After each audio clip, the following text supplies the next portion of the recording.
This episode of the Golf Gambling Podcast on the Sports Gambling Podcast Network is brought to you by Underdog Fantasy. Play their fantasy, pick them for a chance to win 100 times your money in NBA, golf, MMA, NHL, MLB, and more. Sign up today at UnderdogFantasy.com. Use the promo code GOLF, SGPN, to get 100% deposit match.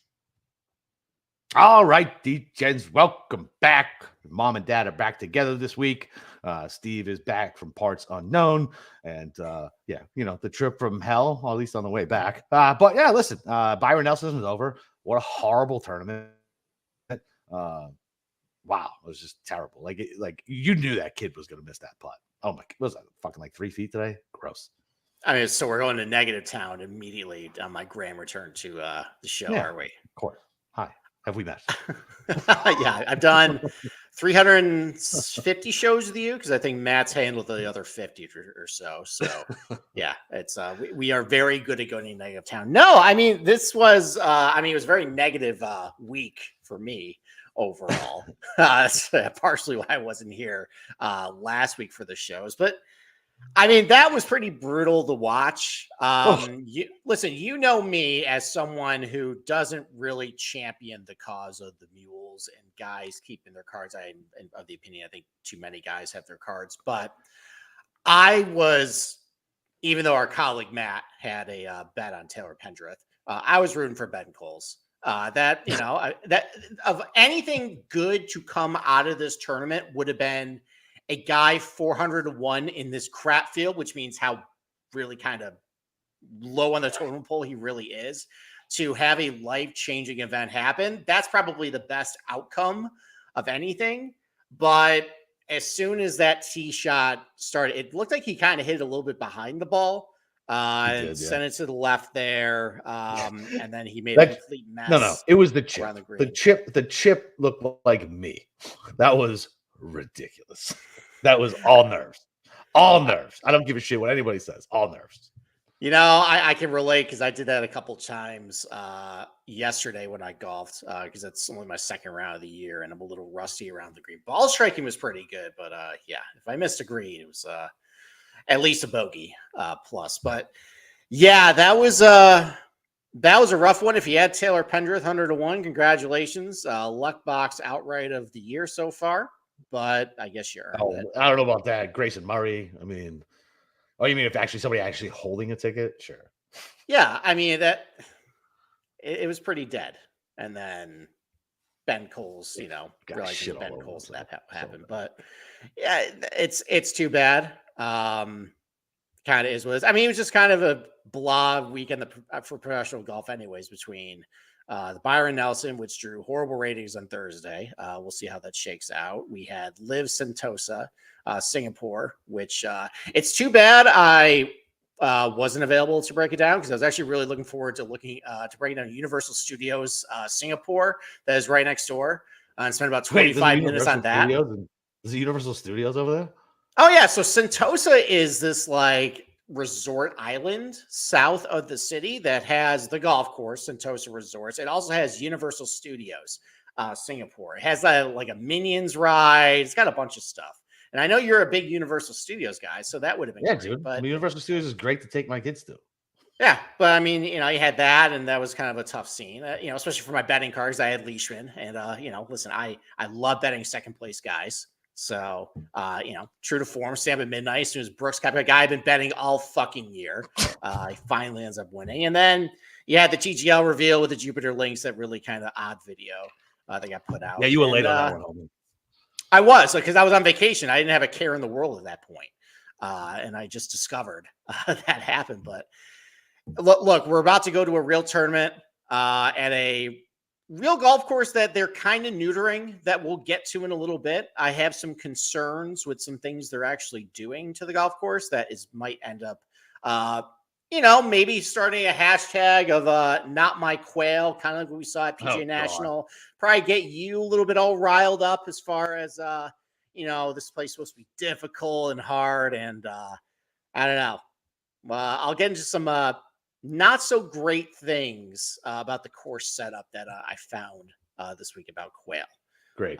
Bring in the bad news early. And BK, no, dude, I think you're coming on the Memorial. Right? Isn't BK yes, BK, you are coming on the Memorial. podcast and end of the month, I think.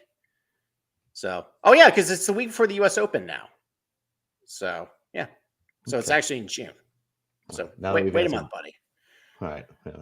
Don't worry. Our secretary has it. You're on the schedule. But all right. So that was about it. Did you watch any Live at all? Or I know you're wrapped up with the Bruins game. You didn't even turn it on after overtime?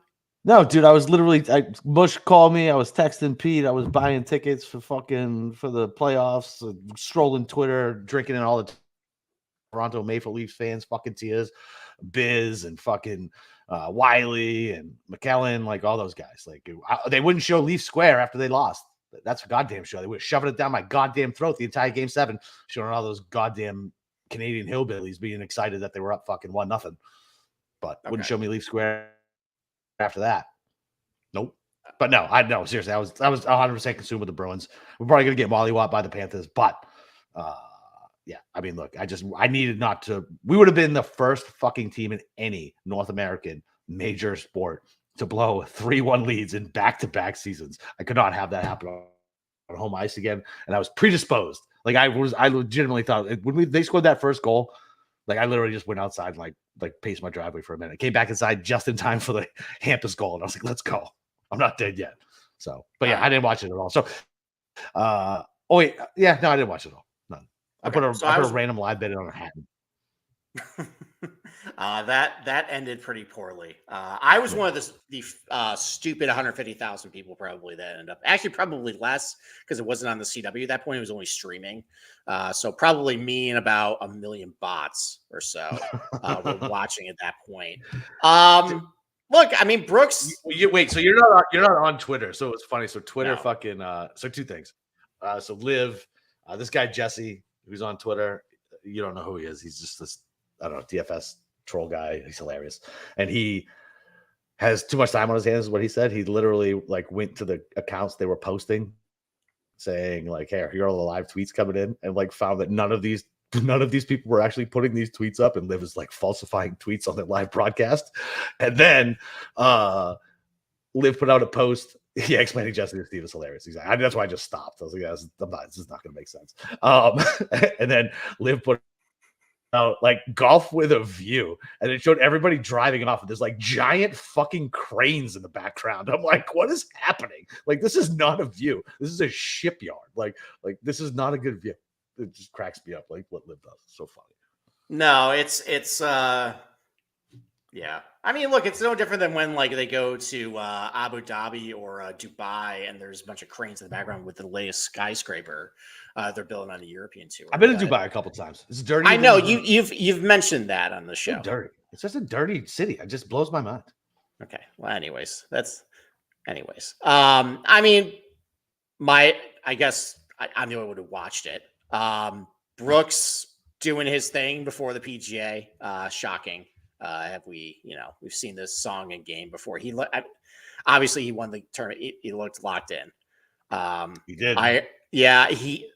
I'm kicking myself because I knew it was going to be a birdie fest, and he'd been putting so terribly, but he hit the ball good in Australia. And I have been a bunch of other losers instead of captain, because the books ended up pricing him kind of fairly this week. He was, I think, like 15-1 or so. And I'm like, I'll go down the card a little bit. I had a little bit of Answer and Leishman and Wolf and Gooch. I'm like, it wasn't a terrible card, but as someone who's been betting Brooks pretty much all year, that was a big kick in the nuts. And I made sure that didn't happen this time around. There was I think like a boost available on FanDuel. I was able to end up get Brooks up to 30-1 for the PGA. Okay. So, I mean, he defends the majors, and as we'll talk about next week, there's absolutely nothing about Valhalla that would trip Brooks up if he's on point. It's a very typical PGA setup as far as just narrow fairways, thick bluegrass rough, like long, favors a power fade, driver heavy. Like there's nothing about that. So let me ask you this. So I didn't watch it live, right? But I watched I did the little like supercuts. Have you watched the supercuts from Liv? Occasionally. on YouTube. Occasionally. They're good. Like they catch you up. I like that. Like I like that. I don't understand why PGA doesn't have something like that. Okay. If they do, I haven't found it. So if they have it, sorry, but I've never found it. All right. Well, BK, my response to that is there's a lot of Bell Reeve in Valhalla, and that was I think he won it like 18 under. So, there's always your fairways too. Same thing. But hey, maybe it is too easy for Brooks. But no, he looked good, locked in. Steve on Sunday nights. Hey, listen, y'all miss me, okay? I always have a rebuttal for everything, okay? So, all right. I mean, we'll see in a couple of weeks. We're actually going to a real field this week with Quail. Everybody's here except for Scotty. Because thank God. Yeah, thank God. Maybe we can finally actually hit a winner at this point. But let me ask you a question. So, at least for me, maybe this is, I don't know if it's a hot take. So he hadn't played since Harbor Town, right? So it would have been a solid month of no golf plus a new kid with Scotty. To me, I think that's very encouraging for the PGA. As just Yes. Okay. So But I'm also the same guy who'll step in front of the train over and over and over again and be like, this time it'll be different. So like, I don't know, like because on its face, Valhalla also is just a Scotty course. Everything was a Scotty course, but no, I think this I think this is a good development for everybody. The fact that he's not going to play this week, he's going to come into the PGA all cold. So yeah, all right, I'm fine with that. Okay, I was expecting more of a conversation there, but I guess you just no. Like, I mean, I'm not gonna bet him. I'm never gonna bet him anyway. Like, this might be our best chance, but who fucking knows with this guy? I don't know. Like I said, like it is what it is. He can't keep it up, right? Like the Jesse Pinkman gift. He can't keep getting away with this, but he keeps getting away with it. So I don't know. I'm abused spouse at this point. Like, I'm sorry, Scotty. I'm just gonna bet somebody else while you fucking hit me again. Like, it's just gonna work. Like, sorry, I'll have your dinner ready by fucking 6 next time. Like, all right. Well, otherwise, we got everybody in the field this week. He's the only one missing. I hate the fact there's no fucking cut at this goddamn course. This shit is so stupid. Well, there's a lot of things to do in professional golf right now. But why don't we take our first break? And then let's dive into Quail Hollow and what you want to look for this week. Let's do it. Well, listen, are you guys a hardcore baseball fan or just a degenerate sitting in an office looking for some afternoon action that isn't a Thursday first round later? Well, listen, either way, make sure you subscribe to MLB Gambling Podcast wherever you get your podcast. They'll get your fixes Monday through Wednesday at least. And then Underdog Fantasy, the NBA playoffs, I hear, and our sponsor Underdog Fantasy wants to make it a lot more interesting. Underdog Fantasy is the easiest place to play fantasy sports. Playing their pick'em game is as simple as selecting higher or lower on player stats like points, rebounds, and assists, and so much more. Make entries of basketball or mix and match across your favorite sports. You can win up to 100 times your money, and it's a ton of fun. Underdog is available in 30 plus states, including California, Texas, and even Canada. So play Underdog Fantasy. They get a new customers get a pick'em special in the lobby when they sign up. Underdog will also be running a ton of different promos, bonus cash airdrop specials, giveaways, and more throughout the NBA playoffs. So make sure to follow at Underdog Picks on Twitter and keep an eye out. So Underdog, like I said, is available in 30 plus states, including Cali, Texas, and Canada. And they also just launched Champions, their player versus player format in Florida. Thank God. Thank you, Underdog. So make sure you sign up with code GOLF SGPN, and Underdog will double your first deposit bonus up to $100. That's Underdog Fantasy, promo code GOLF SGPN. Okay. Let's talk about Quail Hollow. Let's go. Can I just address somebody in the chat real quick? Go Canucks, go. This different conference in 2011, baby. 2011. Okay. Sorry. All right. Sorry, Steve. Honestly, I barely follow hockey. So, that's all you, buddy. Okay. All right. So it's Quail Hollow. Before I get into it, I always ask Boston Camper a question about golf courses he likes. So what do you like about this golf course then? Why don't I give you the mic here and you kick off the preview about Quail Hollow with things you like about the golf course? I don't really know. Like, it's fine. Like, I in my brain, it's a tough test. And then when I went back and kind of looked at it a little bit earlier this afternoon, in between me like trying to die doing yard work in Florida in the summertime. I'd come in and do a little research. It like, man, Clark was minus 21, minus 22. Rory's taking it super deep. So it should be difficult, but it seems like it can play super easy too. So I don't know. Familiarity for me is always something nice because I feel like it's something where you can kind of pull on, right, to kind of handicap it. Course history seems to be a little sticky here. I wanted to ask you about a couple comps, what you think like good comp courses are. So I heard some, it might have been Mayo talking about an interesting course comp. But yeah, there's nothing really particular that I love about this course, but it's fine. It should be a tough test. Okay. I mean, we can go over the course comps, Data Golf, which you disparaged last week that I couldn't come back from. Has a bunch of comp courses. We can probably go through. You can refute all their data as well, just a spreadsheet. But hey, we'll get to that later in the show. But the thing about you talk about familiarity with Quill Hollow. This has been a golf course that has been on and off the schedule for the past like 6 or 7 years because in 2017 it was the host of the PGA, so the Wells Fargo, which is a different setup than what the PGA was, different agronomy, different setup, all that stuff. That was at, I think, the Wilmington Country Club. Mm-hmm. So throw out the 2017 Wells Fargo run by Brian Harman. And what was the Keegan year? Because that was in like DC, right? So we'll skip another one. The 2021 was canceled because COVID won this tournament, and there was no Wells Fargo. And then 2022, because the President's Cup was at Quail Hollow later that year, that was at TPC Potomac. That's it. So Keegan Homa in the rain. Keegan fucking somehow was gained like 400 strokes putting and fucking still somehow lost because he went left multiple times on the way home. Why are you bringing up this trauma? Okay. Because this is what I do, Steve. This is what I do. All my sports teams suck again. My inner New England is back in full effect. Like everything is Chicken Little. The sky falls on everything. Scotty's winning everything. All my teams are losing. It's fucking miserable. Yeah, but you don't have to bring me down, man. Okay. Sorry about it. All right. I'm already down enough. I'm bet and live. I'm up at midnight on Saturday night trying to sweat out Leishman. And my favorite fucking golfer, Brooks Koepka, who I decided not to bet this week, ends up winning. Okay. Yeah. It's not great after the home issues and hasn't been good. But anyways, okay. So what I actually was trying to think about in my brain, you talk about familiarity. This is actually one of the blinder spots for me, just as far as like content purposes, because last year I was coming back from vacation. We didn't end up doing a preview.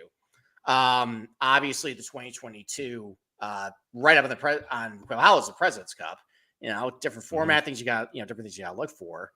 So the last preview I actually did on this on Quail Hollow's 2021. So, and you talk about, why don't you just get into the history of it? So this is a George Cobb design built in 1959. George Cobb, he's had a hand in either original designs or renovations in hundreds of golf courses. Most famously, did some redesign work at East Lake, which is down in Ross. Also did a redesign at Timuquana, which is in your neck of the woods. Famous down in Ross golf course there. Somebody fucking told. I didn't even know this course existed. I think it actually might have been Powers. He's like, I'm gonna go play a Donald Ross course in Jacksonville. I said, fucking where? Yeah. It's like North Jacksonville. It's nowhere where you want. Yeah, it's nice course though. He also did. Did he invent the salad as well? What's that? Yeah. Did he invent the salad? The what? The salad. Salad? The Cobb salad. Jesus fuck. It's bad enough it's a dad joke. Then you make. Why are you trying to derail me, dude? I'm trying to go through Quail Hollow history. And you're talking about salad jokes. Where was I? I don't even know the other golf course he did, but I'm just going to blow through it. So this has received a lot of work over the years, though. Arnold Palmer did work on this golf course in the 80s, but most notably, Tom Fazio has taken out his knives and carved this place up multiple times. So you talk about guys going low. So you got to look at this tournament pre-2016, which was a lot easier. That's when Rory really lit this place up. But from 2017 on, that's when this place got a lot of teeth in it because they had to prepare the golf course to be up to par to what the PGA of America expects for the PGA Championship. And I can actually show you He did most of the work on the front 9. So let's go back in time a little bit. So this is the golf course as is. Let's start with the front 9 here. Let's start with the first hole. So big dog leg right here. You got bunkers all the way down the left side. If you don't want to take on the trees, you got to miss these bunkers here. 524 yards. Long, narrow green flanked by bunkers. But if you go back in time here, so where the green was is actually, I believe, the second hole, or what was that? This was a par 3. This is where the green originally was. Ended up cutting a bunch of trees around here, redoing the hole completely. Hole number 4 is just a completely new par 3 that they jammed over here, 184 yards. Ended up moving the green here on the 5th hole. I think they added a couple more bunkers on a couple of these holes here. Hole number, I think, 13 or one. There's another hole somewhere in here they moved the green. So they basically moved a bunch of greens, lengthened a bunch of holes to make it more up to snuff for PGA Championships. And that's when the scoring averages started to get a lot tougher. I think James Hahn won this. Well, this is pre-renovation, but max home, I think, was 9 under. I think Rory won at 12 under. So, and obviously the PGA Championship, it was difficult. Homa won. So in 2022, he won at 8, and Rory. Well, 2022 was TPC Potomac. You're talking about the 2019 one. That was Quail. Oh, so then he won 15 under at 2019. Rory, okay, but I think the average score that week was 0.7 under over par. I think the year Rory won was a stroke over par. Yeah. I remember having Rory and him taking that drop and me screaming at my fucking TV is what I remember. Well, we both cashed that week, but I know we got some windy conditions, we got some firm conditions. So the work done to this golf course would basically make it suitable for PGA Championship. Made it a lot tougher. But last year, it played a lot easier. I mean, it still played over par, played about 0.1 strokes over par. And, there are a couple of factors to that. First, the weather was really good. It was really warm. There wasn't a whole lot of wind. I think they got some rain before the tournament, so that helped a little bit. But, yeah, I think, and we'll talk about this later about how distance is a big advantage here. I think just guys with the technologies are just so good now that a lot of the things that this golf course is supposed to maybe prevent, guys are just overpowering it. And that kind of is a little typical of some Tom Fazio golf courses. I remember back with Caves Valley a couple years ago, the one that Bryson should have won. There's a lot of bunkers and doglegs where, most guys would have to play towards the middle there. But if you're really long here, you just blast over it. This kind of you see that a little bit on the first hole now. So guys are basically just taking this over the trees off the tee here. And they're setting up kind of basically a mid iron to the green. Whereas as design, you're supposed to be setting up a long iron in, play towards the middle of the dog leg, and then you hit a long iron in. Guys just blasting over the trees now. So they're really shorting the hole there. Same thing on hole number 2 here. You can take it over the trees. And what that ends up doing too is, even though it's a narrow landing zone, just if you play it straight, if you take this angle, it just becomes a lot wider for you. The run out's shorter, but you're basically dealing with all this room here just to land the ball as long as you can carry it. So in effect, the longer you hit it, kind of the wider it plays if you can play over certain dogleg. That's why distance is such a big advantage here. There's a lot of examples like these first 2 holes where if you can carry it over the doglegs or trees or hazards, it plays a lot wider then, because your landing zone is a lot wider at that point based on how the dogleg and the holes are shaped. So, but a lot of the changes that were made, back in 2017 were for the PGA Championship, and overall, the first 13 holes or so, kind of ho-hum, kind of your typical Tom Fazio, long, tree line, big, undulating, fast greens. You get that here. But the closing stretch, I will admit, even though it's not, the snooty golf architect's dream, some of these holes, there's some fun holes down the closing stretch here that can provide some fireworks. So, 14 here, quote unquote, drivable par 4, only 344 yards. Kind of reminds me a little bit of, I think the 15th at TPC River Highlands, where it's about the same length. You got water all the way down the left here. It's protected by bunkers over on, the right over here. This can be an opportunity to either, make a mess of the hole if you hit it in the water, or, you can make a birdie, which can be few and far between, if it's playing pretty tough here. 15, this big sweeping dog has left par 5. You got bunkers out about 307 over on the right here. You got water to the left. If, when the rough is up, you're not able to get to the green and two. You got to usually lay up, and the layup zone's a little difficult because the fairway pinches around here. You got water here. So this can be a hole you can screw up. You can't, if you don't make birdie. But then you got the Green Mile, which is the toughest stretch of holes at Quail Hollow.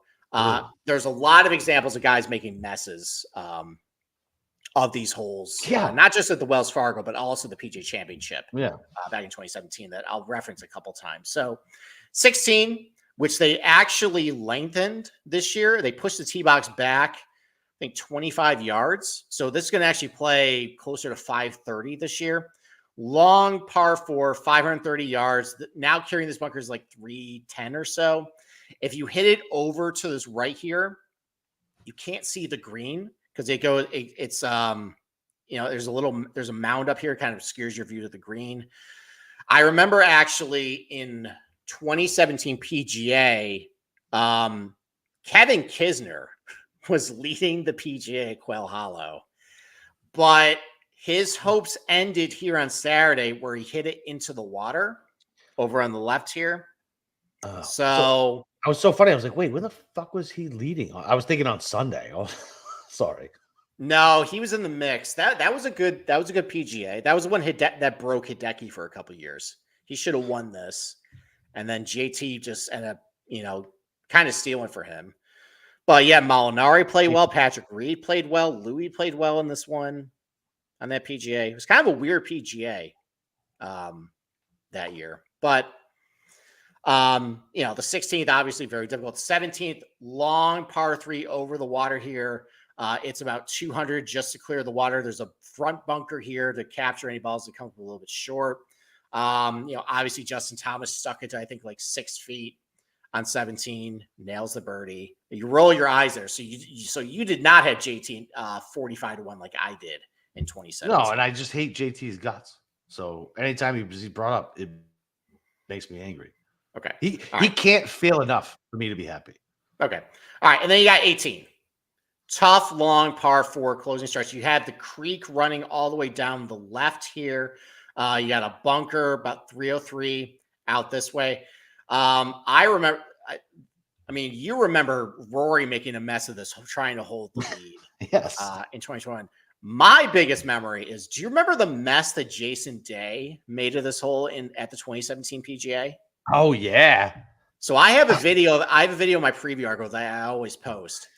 So he loses his mind, like literally. So he blocks it way right, and he lets out a little like chuckle after he blocks it way right. I was like, he's about to have a mental break, because he truly had a mental break. So his ball was about here, and there were like hospitality tents up here. He had the bright idea that he wanted to try and hit a massive duck hook all the way around to get to the green, instead of just punching out like he should have. Imagine being good enough where you think you can actually pull that shit off. Yeah. Well, he didn't, because he ends up putting it, I think, in a bush. I think he ends up putting it, I think, in these bushes right over here. Takes an unplayable, ends up hacking back out, and this is all deep Bermuda here. He couldn't advance the ball. Ends up making, I think, a quad on the hole to end his chances of winning the PGA, trying to go back to back at that point. Winning 2 in 3 years at that point. So that's a funny little what the fuck moment. What are you thinking moment? PGA lore on this hole. But you've seen a lot of guys screw this up over the years, just because you got water left at the green here. This actually used to be all fairway. I think you can kind of see the mowing lines a little bit. I can actually show you, like, way back in the day. That's a cloud. Yeah, there's like a little strip of fairway right here. This is what the hole used to be. So, but now it's just all rough and just side hill lie here that Rory made a mess of. So, but that's Quail Hollow. Oh, yeah, that's Quail Hollow. A demanding, tough golf course that has, as I'll get to in a little bit, might not be as difficult as what it played because of the advancements in technology. And there also are some changes to the golf course this year that I'll go over right now. So let's go to the GCS. Let's get to the changes. Okay. All right. So, well, that's the back page. Let's go to the course sheet first. So 7,558 yards. The yards par 71 runs a 12 on the stimp meter, which is about PGA Tour average. It's quick, but there's quicker greens that they play here. Average green size about 6,600 square feet, bigger than PGA Tour average. However, before this year, a lot, Tom Fazio greens, big undulating greens that play a lot, smaller typically. Because they're undulating nature, pins are tucked. It's hard to get it. You got to get to the right tier or else it's going to roll off. Makes the approach shots a lot more difficult. Poa Trivialis overseeds the greens. This is, I think, the last overseeded golf course we're going to see this year. Rough. It's perennial ryegrass over. What's that? It's going to be the last overseeded, we say? Yeah, it will be because next week is Valhalla. That's not overseeded. And then we get into the summer months. Oh, we get to ryegrass. We get out of the South after this week. That's true. Well, that's not true. We get to Colonial, which is Bermuda tee green, but bentgrass greens. And then FedEx will come back to the South, but but by then it's not overseeded. But the rough is only 2 inches of the perennial ryegrass overseed, which is not really all that difficult. I was hoping because it's the week before the PGA that maybe they would try and toughen it up a little bit to kind of give a little bit, a true litmus test and a true test of golf before a tougher golf course. Apparently PGA Tour does not want to do that. No, why would they do that? No. They really coddle these guys. They really do. They really do. So only 2-inch perennial ryegrass overseed rough, which is basically nothing. They're not really ramping up the green speeds. It's only about 12 on the stimp meter. One thing about the overseed, though, is because it's starting to get a little warmer. We're starting to get into the time of year where Bermuda is starting to emerge a little bit. So the greens and the fairways are about a 50-50 mix of overseed and Bermuda. So if you're handicapping for putting stats, you might want to look actually towards Bermuda greens. They also resurfaced the greens to Tiff Eagle Bermuda. It was I forget what exactly it was, but it's a different Bermuda this year. What were they last year? Well, it's overseeded. So it depends on the time of year. Sometimes if it's not as warm, it'll just be the overseeded Poa Trivialis there, and the Bermuda will just be dormant and won't matter. Okay. It was some Bermuda strain that I forget what it was, but this year it's Tip Eagle. So if you really want to drill into the Bermuda stats, go with the Tip Eagle greens. All right. So let me ask you a question then. Okay. What's windy like on Tip Eagle? That I don't know. I mean, wind. Okay. Well, all right. Wind in general. No, not wind. Wyndham Clark. Windy Sea. Wyndham Clark. How good is he Clark on Tip? Yeah. Well, Tip Eagle is at Bay Hill. Right. So there you go. Tip Eagle is at the country club. That was just West Coast. LACC. Right? Those are bentgrass greens. Oh, okay. Okay, so it doesn't help you. No, I don't know. I'd have to go. I'd have to go look at what exactly are the Tip Eagle greens, and we can cross reference it. Why don't we take this offline? Okay. All right. Fine. Fair enough. All right. But another detail that they had about this golf course, they've made some changes to it. Here's all the changes that they made. I guess they gave the GCSA a press release. Softened slopes on that many fucking holes? Biggest. So that's the key. And this is, I think, is going to impact a couple things we talk about later on in the show about how this is one of the more difficult. So this is one of the more difficult golf courses for approach shots. And it's because, the big undulating nature of Tom Fazio greens is that makes it play a lot smaller. Well, they soften the slopes. Basically, what that means is they flatten it out a little bit because, I think in a couple of years, they're going to have the PGA again. And I think they want a little bit faster green speeds. And you can't really run the greens too fast unless you're Augusta National. Right. With big slopey greens. Yeah. So I think they wanted to flatten out the greens. Once again, I just want to say this: until you see them in person, TV does them no justice, which I will tell everyone who I've seen. No, then the elevation changes. But so the greens are not going to be quite as severe this year as they once were, which I think might bleed into a couple things we'll talk about, which typically is difficult about Quail Hollow in a little bit. They did some stuff with the tees. Not really material to this discussion. They rebuilt some bunkers, but they didn't change the positioning or the architecture. So the same bunkers, just new sand, new drainage, everything like that. They did add a couple trees, though. I don't know exactly where, but they added some trees. So when they say left of the landing area, could that be like 100 feet, or is that typically within a certain amount of feet? Well, I mean, so for example, so they probably estimate that the landing area is probably over here. Right. But the thing is, though, guys just take it over the trees. That tree's not going to matter. Okay, all right. Unless you're. I was just more curious on yeah, what their standard was like. So maybe not specifically that hole, but if they add a tree and say the landing area, what is the proximity that they consider adding a tree to? It's probably where these bunkers are right here, by this little square. They probably added a tree right here. But again, these guys carry the trees. That tree's not going to be in play. But they added a couple trees. These are tennis courts.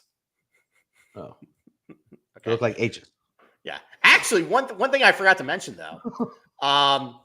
So Webb Simpson actually used to live here. This is Webb Simpson's house. Well, this was Webb Simpson's house, by the way. Jesus Christ, so I remember. Hey, listen, I doxed Jim Nance in Pebble Beach, but that was because you can find just find the house with the replica of the 6th or the 7th green at Pebble. But I told you no, because I remember this is an old push pin. This from like at least 7 years ago. I remember at the PGA they made a giant deal about Webb Simpson living, at Quail Hollow. This is on course. So I'm like, where the hell is this course? And you actually go like Webb Simpson, Quail Hollow, and in public records, you found the house. So it's funny. I don't know. That was like we pulled up when me and Sarah went up to LA, like we were driving around and went up to the Hollywood Hills, and we happened to end up like near like the Playboy Mansion, and you can't see shit. But the signs everywhere were like, "Don't stop, or we're gonna come out and shoot you." And I was like, "Where the fuck am I?" I don't know where I'm going, but I need to stop to look at my phone. I can't stop here. All right. Well, that's enough about the golf course. So those are some of the changes. Let's put a bookmark into the softened slopes of the greens. Yeah, which is a lot of holes. And by the way, they did it for height. 1, 2, 3, 4, 5, 6, 7, 8, 9, 10, 11, 12. 12 holes. 12 holes. And they did it for new pin locations and higher green speeds, but they're not making the greens any faster than what they are. Making it easier. So let's put a little bookmark there. Let's go to past results. Let's just kind of talk about who's generally done well here. Rory, Max, Wyndham, Jason Day. Yeah, so last year, Wyndham Clark won this in 19 under, gained 19 strokes total on the field, by the way. The average score was 0.1 over par. But regardless, though, I remember watching last year and being kind of shocked about the Quail Hollow I was watching. You were not happy. Well, I wasn't happy because I had Xander. Well, yeah, no shit, because he stinks and he doesn't win. Right. So.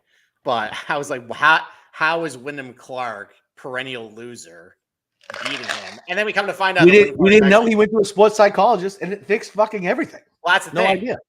Well, that's the thing. And now he's wearing all black on Sundays. He's playing a villain. He might there's almost no one I like anymore on the PGA, and I think he's my guy now. I believe. Yeah, well, there's a reason why he almost took the live offer, because you are the only guys you like in professional golf that usually either are highly entertained by live offers or actually go. So that's not a surprise. Maybe I wish I had a bet market for that. They'd be like, all right, who's taking the next live golfer? Who does Chris like? Let's take a look. Exactly. But anyways, yeah. So Wyndham Clark wins at 19 under, beats Xander Schauffele, Harris race. English, Hatton, Adam Scott, The Goobs, Fleetwood. baby, the Goobs. Yeah, it was a good leaderboard, but Wyndham Clark It was a won good leaderboard. going. But it really away. wasn't. It wasn't exciting. No, I remember I was putting together my daughter's bed during all of this. So, and I screwed in one screw really tight after Xander did something really bad. I think he missed a really short birdie putt or something. I think I had sorry ass Tommy. Yeah, probably. Then you deserve that at that point. And We got to skip over 2021 because the 2022 Wells Fargo was at TPC Potomac. Do not make that mistake when handicapping this week. Rory wins a 10 under. Abe Answer a 9 under. Keith Mitchell, he kind of blew which it is on nuts because Sunday. Answer's such a short knocker. Answer's such a short knocker. You know, I mean, if you just hit a bunch of fairways and you can get, run out, go with your irons. What's that? I'm just looking at the rest of the board. I'm like, Reed, short knocker. Well, Reed's just really good at like difficult golf course where I get up. Yeah, I know. But Luke List, Gary Woodland, Aaron Victor Wise. Hovland, Mitchell, Bryson. R.I.P. Aaron Wise. What? That guy's just never come back, huh? Yeah, I think he just whatever mentally is going on with him. I think he's just cooked at this point. Unbelievable. How old is that kid? He's young. I think he's only like I know. I think he's Soft fucking generation. I'm the old man yelling at clouds. Unbelievable. All right. Such a tough go you got. All right. So there was no 2020 Wells Fargo. 2019 was Max Homa at 300 to 1, by the way. Max Homa, because this was. Oh, he just got his card back, right? He just had got the card back. This was before we knew that Max Homa was good. So, that's the thing. Like, if you don't actually know the context, you're probably like, oh, Max Homa won. That's no surprise. Well, Max Homa came out of nowhere to win this thing. I remember I had Sergio and Vegas. Damn, Keith Mitchell on the leaderboard again. Yeah. He's a loser. He's not winning. Oh, there's my boy Seamus, too. Now, Keith Mitchell can't win a golf tournament anymore. It's just over. I mean, Keith Mitchell is pretty good at some Fazio courses. So, I mean, it caters to Keith Mitchell's strengths, though. Pat Perez. He's a really good driver. Yeah, these leaderboards, I mean, Paul Casey on Live, Sergio on Live, Pat Perez. Yeah. Golf's in interesting. Sean Stefani. I haven't thought about that dude in fucking forever. He was 6K dumpster dive all day back in the day. Yep. And then 2018, Jason Day wins at 12 under. Aaron Wise again. Aaron Wise again. Bryson, Phil, Casey, Peter Uline, who's a bomber, Luke List. Look at all the so we got Bryson, Phil, Uline, Schwartzel, all the live guys. Reed. Johnson Wagner. Taylor Who the Gooch. fuck is that guy? Taylor Gooch. Who the fuck is Johnson Wagner? You know Johnson Wagner, the Golf Channel guy? Who? Yeah, he's on Golf Channel now. I don't watch Golf Channel. It's propaganda, a bunch of bullshit. He's the guy that who hit it in the water at Sawgrass? It was Rory, and he was firing balls at the bank. Everyone? No, he's firing balls. Oh, yeah, okay. Oh, yeah. No, I know what you're talking about. Okay. That's Johnson Wagner. So he didn't have much. Sam Saunders, fucking what's his nuts? I met him. He's Palmer's kid or grandson, right? All right. Well, regardless, though, I mean, look, 0.92 over par in 2018, 0.6 over par in 2019, over a stroke over par in 2021. And then all of a sudden, good weather conditions, technology is really good now, only 0.1 over par. So, and especially with just some of the things I talked about earlier, softening greens, only 2 inches of ryegrass, unless we get some weather, because it's not going to play firm because they got a lot of rain, I think, today and tomorrow. So it's going to be a little soft. And it seems like the PGA Tour, we kind of talked about it, like our wish that they would actually throw at these guys a difficult setup ahead of a major, kind of like what they did at Bridgestone, because difficult golf course. They didn't care. Narrow, thick, rough. They were going to beat these guys up. They don't really do that anymore. So, and this also, I think I forgot to mention, I think this is the last year Wells Fargo is actually the sponsor for this event. Are they losing Wells Fargo too? They are. They're going to lose Wells Fargo.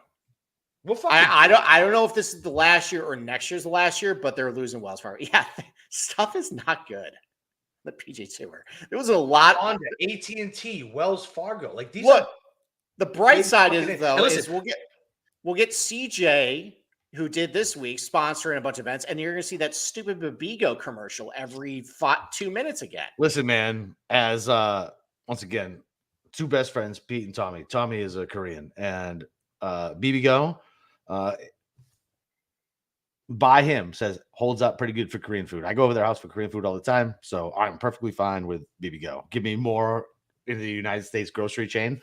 That way I don't have to rely on poor Teresa to cook me fucking Korean food, and I can do it at my own house. Okay, well, that commercial was horrible, and it was on literally every minute.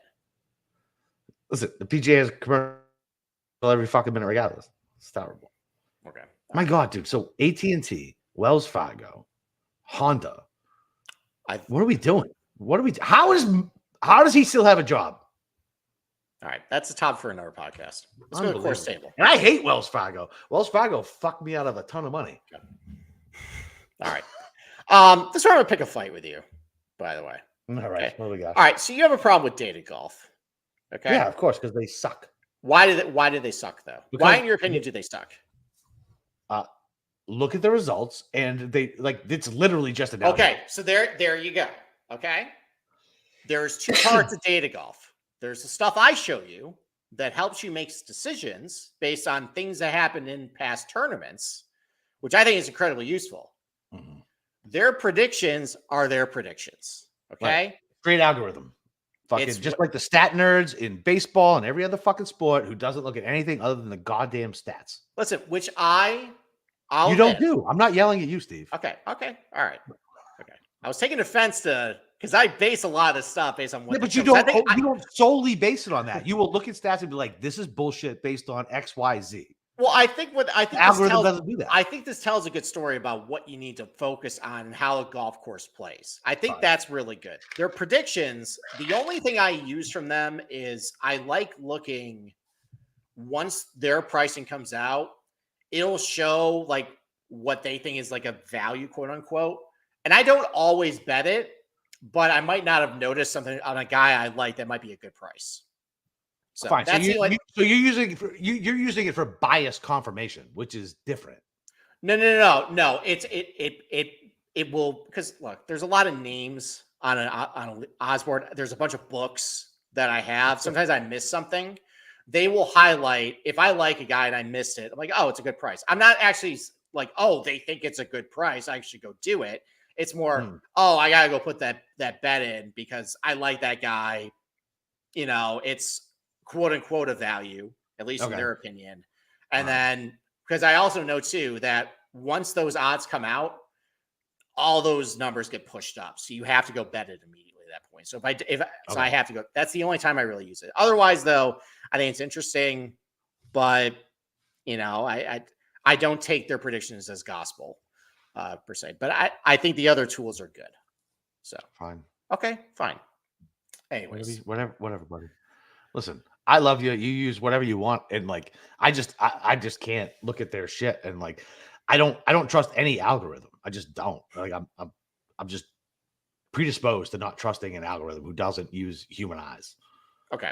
All right. Let's talk about their quote unquote strokes gain difficulty as far as how difficult each area of the game is at Quail Hollow. Surprisingly enough, we say that Quail Hollow is such a driver heavy golf course and demanding off the tee.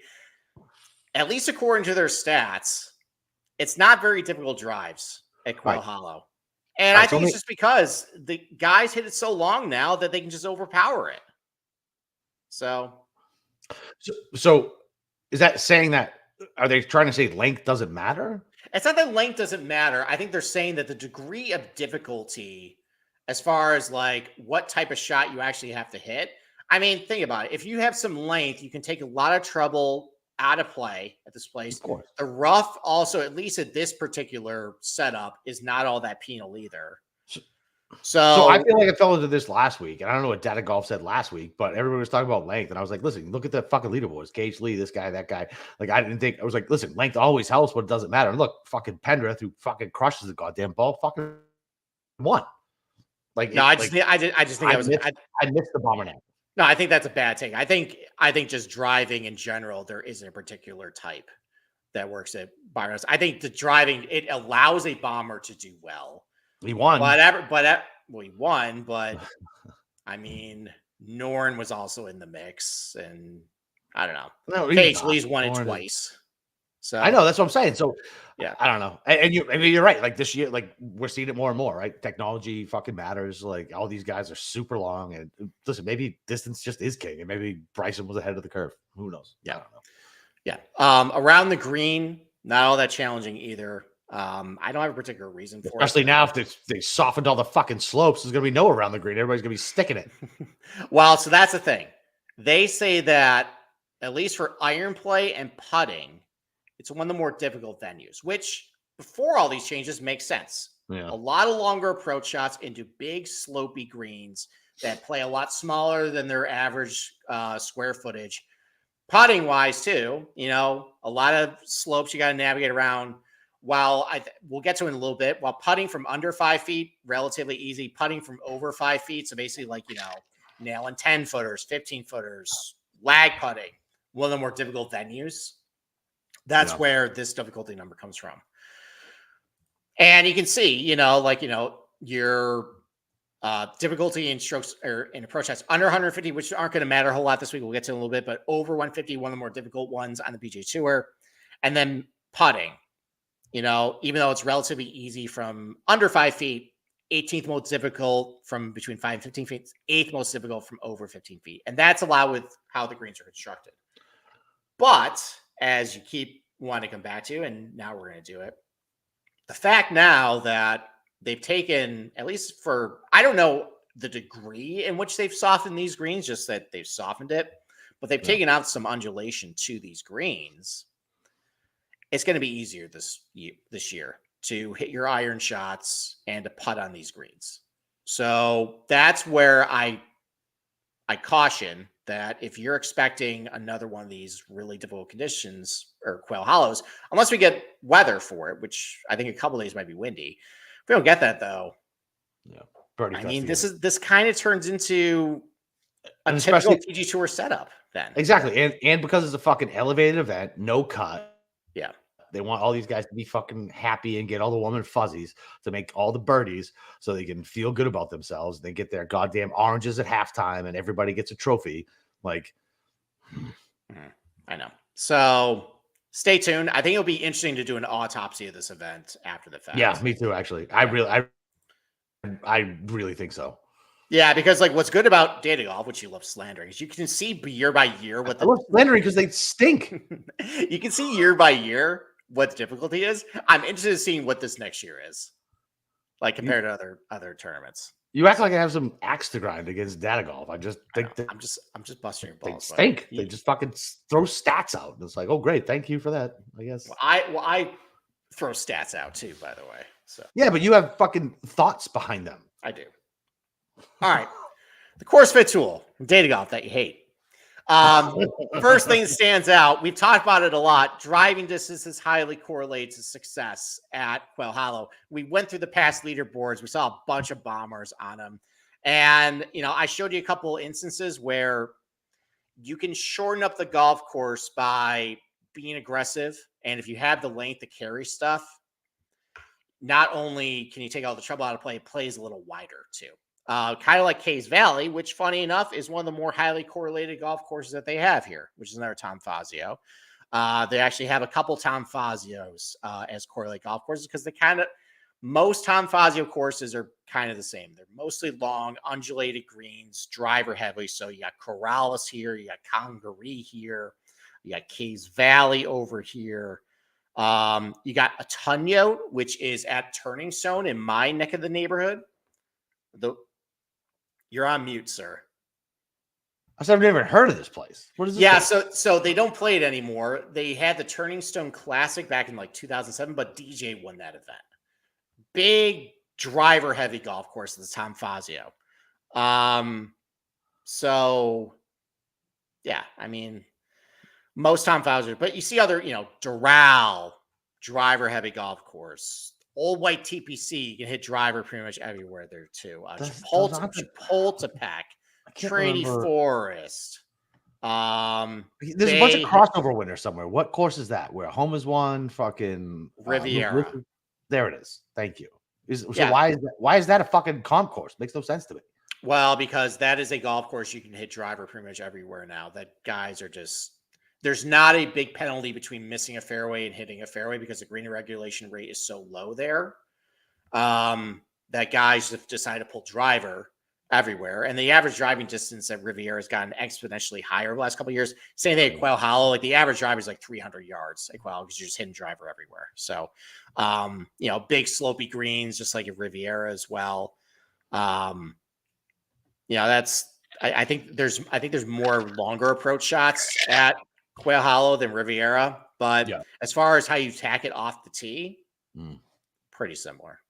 Right. So, but yeah, like Bay Hill, Wingfoot, Olympia Fields, like basically all your driver heavy golf courses that favor length. Yeah. TPC Boston. Fucking that's the Goober fucking did great there, except DJ went fucking unconscious. Mm-hmm. Trying to think who else has done well there. I forget. They don't play that course. Ricky's won Quail, although that was pre-renovation. Ricky's won Quail. Ricky won TPC Boston. Stinks. Okay. All right. And then the last couple things here. Let's go to how you separate yourself in terms. This is kind of all over the board as far as how it's kind of played out over the years. So last year you were able to separate yourself a little easier with your iron play and around the green play, which actually going back to this, there's not as high of a correlation between guys who are really good around the green and who have success at Quail Hollow. You kind of see it with, it's not as difficult conditions at Quail Hollow. I think maybe some of this has to do with more the fact that, listen, you got to hit your long irons pretty good at Quail Hollow. You got to drive it pretty good. Typically the profile player those guys sometimes aren't that great around the green. So that might be what explains this right here. There's a little more variance there. But in tournament, though, it seems like that's how you're able to separate yourself a little more with how you do around the green. Let me ask you something. So now there's no cut. Do you feel like, let's say it plays tough, like we're not sure it's going to play tough, but do you feel like because there's no cut now there's going to be a lot more guys in play coming into the weekend? Does that make sense? I don't know if I'm verbalizing that correctly. Not really, because even though there's no cut, like think about just how guys are playing just overall on the PGA Tour right now. Yeah. Okay. All right. Fair enough. Okay. The talent pool is a lot shallower, and there's guys who just aren't playing good right now. Ben Knowles almost won, and somebody named Taylor Pendrith, who's 37 years old, fucking just won. Not 37. He's like 31. Oh, he's definitely older than 31. Okay. All right. But you go back to 2020. So you go back to 2020. One thing too, so last year, typically you used to go, bombers, probably how far you hit it contributes a lot to your short swing. That actually wasn't the case last year. And, the impact of how you drive it isn't all that different than other, PGA Tour venues. Same thing really in 2021. Come on. All right, it was a little more impactful, but in 2021, maybe because it was harder conditions, driving distance had a little more impact. But then you go to 2019 here, it's about average distances as much. The only thing that really stands out is even though it's not a predictive skill set, as far as how you do in tournament around the green tends to be a little more impactful towards your overall short game. But still, though, there's nothing too crazy in these charts. So I wouldn't go changing how you handicap a tournament, how you weight stuff every single week based on this. Look more towards attribute base, I guess, for how you want to handicap this tournament. And then the last thing I want to talk about is just, we talked about it a couple of times, the approach shot distribution chart. Heavy concentration of shots over 150 yards. Only 25% of your shots are going to come from under 150 yards. And I think 60% of your shots come between 150 and 225. So really what you're looking for is, while we did, show a couple guys who don't have a ton of length off the tee, do well here, like your Abe answers. Most of the guys we show towards the top of the leaderboard had some length. And most of them are pretty good with their long irons too. So, and I think it's going to play a little easier this year just because they softened some of the greens. I think I maybe boost your iron play a little bit because I think it's going to be a little easier to, at least hit the, get closer to the pins. Gotcha. So your better iron players are able to, take advantage of that a little better than your worst ones. But overall, though, it's your typical Quail Hollow setup. I wouldn't be changing a whole lot of what you usually look for at this tournament. All right. Okay. What else you got? Anything? I mean, the last thing is probably the weather, because I think it's probably going to dictate how it's Sunday. We can talk about that on Tuesday. I know, but apparently they got a lot of rain today. There's going to be some wind on Thursday. Friday looks like there's some rain, but nothing a whole lot. And then Sunday, maybe some wind, but we'll see. Yeah, we'll see. Okay. All right. That's all I got. So Matt's doing the Myrtle Beach shit. You gonna do anything on that? No. Okay. All right. So we'll be back on Tuesday for the Best Bet Show. We're gonna have John Haselbauer on with us. Yeah. Other than that, what you got? Find Steve over in our Slack channel, Discord channel. Discord. Damn it. We've had that for years, and you still mess that up. Yeah, man. I can't get in there. There's too many fucking bushes. I got to deal with Cam on a text chain. Never mind a fucking room full of Cams. And you can find me on Twitter screaming about the Bruins. Now that this is an actual golf tournament I care about, I'm sure I'll be screaming about that as well. But yeah, other than that, follow us on Tuesday. We'll be here with John to break it down. Have some nice bets for short field, and hopefully we get some decent fucking odds tomorrow morning. Scotty's not in the field, baby. Let's all just celebrate that. Scotty's not in the field. Let's go.